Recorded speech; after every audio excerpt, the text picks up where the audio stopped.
What influences our sexuality? Actually, everything. Everything impacts our sexuality, and it in turn impacts everything else. So let's look at these things one by one. What impacts it? What influences our sexuality, our bodies, our anatomy, the organs that we are born in, which define whether we are male or female. Yes, it makes a difference because it makes you act in particular ways, it makes you behave in particular ways.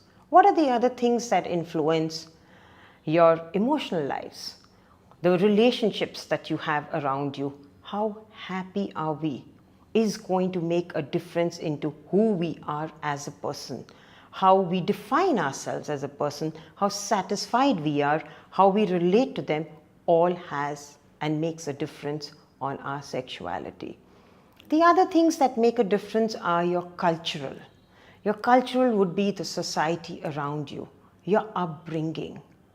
Your upbringing also impacts your gender identity. Let's look at a little example. When a child falls down, if it's a little girl, we go and pamper her and say, oh, don't worry, little one, it'll be fine. Oh, you got hurt. And if it's a boy, don't cry like a sissy.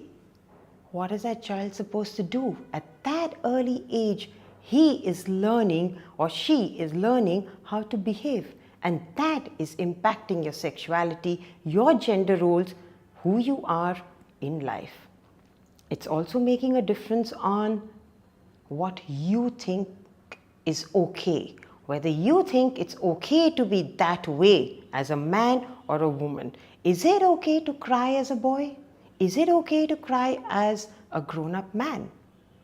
It defines and impacts your sexuality.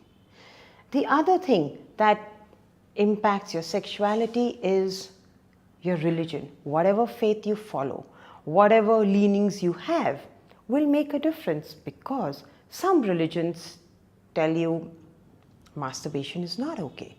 Some religions tell you it's not okay to use contraception.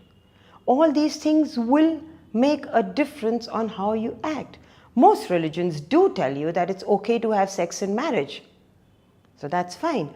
But what about sex outside marriage? It would make a difference. Do you believe in sex outside marriage? Impacted by your values, your beliefs, your upbringing. Everything makes a difference. Let's take the example of a child, a girl or a boy. In whichever way they're brought up, if they have the same sexual orientation, if they have the same sexual identity, if they have the same sexual drive, their sexuality will still be different, because the influences that they've had on their life, their childhood influences, their growing up influences, influences from their peers, everything has impacted them differently. Whichever way you're brought up will make a difference.